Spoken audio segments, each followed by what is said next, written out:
வணக்கம் நண்பர்களே. என்னையோட டாபிக் வந்து பார்த்தீங்கன்னா, தமிழ்நாட்டில் விடுதலை போராட்டத்தில் பெண்களின் பங்கு வந்து பார்த்தீங்கன்னா, டாக்டர் முத்துலட்சுமி அம்மையாரை பற்றி பார்ப்போம். ஹிடன் ஃபேக்ட்ஸ், தெரியாத தகவல்கள் மட்டும் இந்த வீடியோவில் ஒரு ஷார்ட்ஸில் பார்ப்போம். சரிங்களா? டாக்டர் முத்துலட்சுமி வந்து பார்த்தீங்கன்னா, புதுக்கோட்டை மாவட்டத்தில் பிறந்தாங்க. 1886 1968 வரையும் வாழ்ந்தாங்க. இவங்களுடைய கணவர் பேர் வந்து சுந்தர ரெட்டி. ஸோ அதனால தான் கணவரோட பேரும் சேர்த்து வந்து டாக்டர் முத்துலட்சுமி ரெட்டி அப்படின்னு சொல்லிட்டு தான் இவங்களை பற்றி சொல்லணும். அப்படின்னா தென்னிந்தியாவில் முதல் மருத்துவர் அப்படின்னு சொல்லலாம்.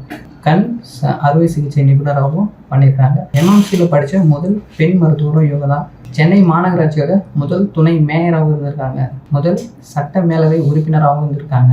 முத்துலட்சுமி அம்மையாரை வந்து பொது வாழ்க்கைக்கு எடுத்துகிட்டு வந்தவங்க 2 நபர்கள். ஒன்று வந்து பார்த்தீங்கன்னா காந்தி, இன்னொருத்தர் வந்து பார்த்தீங்கன்னா அன்னி பெசன்ட் அம்மையார். இவங்க 2 பேரும் தான் வந்து பார்த்தீங்கன்னா முத்துலட்சுமி அம்மையாரை பொது வாழ்க்கைக்கு, அதாவது மருத்துவம் சார்ந்த துறை தாண்டி மற்ற பொது வாழ்க்கைக்கு எல்லாமே வந்து விமர்சையாக வந்து எடுத்துகிட்டு வந்தாங்க. இவங்களோட தங்கை, அதாவது புற்றுநோய் காரணமாக இறந்ததுனால வந்து பார்த்தீங்கன்னா தன் தங்கையோட இறப்பு வந்து தாங்க முடியாததுனால வந்து தானும் வந்து ஒரு மருத்துவராகி மக்களுக்கு வந்து ஒரு நல்ல சேவை செய்யணும்னு சொல்லிட்டு அந்த ஒரு காரணத்துக்கோசரம் தான் வந்து அடையாறு புற்றுநோய் ஹாஸ்பிட்டலை வந்து 1954 வந்து உருவாக்குறாங்க.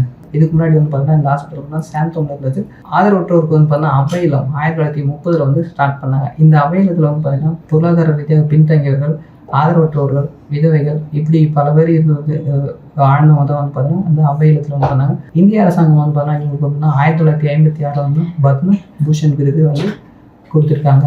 இவங்க கூட பிறந்தவங்க பார்த்தீங்கன்னா 2 தங்கை 1 தம்பி. இவங்க தம்பியோட பையன் தான் வந்து பார்த்தீங்கன்னா பிரபல தமிழ் நடிகர் காதல் மன்னன் ஜெமினி கணேசனோட அத்தை தான் வந்து பார்த்தீங்கன்னா டாக்டர் முத்துலட்சுமி அம்மையார். தமிழக அரசாங்கம் வந்து பார்த்தீங்கன்னா முத்துலட்சுமி அம்மையாரை சிறப்பிக்கின்ற வகையில் வந்து பார்த்தீங்கன்னா டாக்டர் முத்துலட்சுமி கலப்பு திருமண நிதியுதவி திட்டத்தையும் வந்து எடுத்துகிட்டு வந்திருக்காங்க. இன்னொன்று பார்த்தீங்கன்னா டாக்டர் முத்துலட்சுமி மகப்பேறு நிதியுதவி திட்டமும் வந்து எடுத்துகிட்டு வந்திருக்காங்க. இதுக்கு வந்து பார்த்தீங்கன்னா ரூபாய் 18,000 வந்து தமிழக அரசாங்கம் வழங்கியிருக்காங்க. இவங்களோட பிறந்தநாள் 2019 ஆண்டு 133வது பிறந்தநாள் வந்துட்டு கூகுள் டூடல்ஸ் வந்து பார்த்தீங்கன்னா டாக்டர் முத்துலட்சுமி அம்மையாரை வந்து கௌரவிச்சாங்க.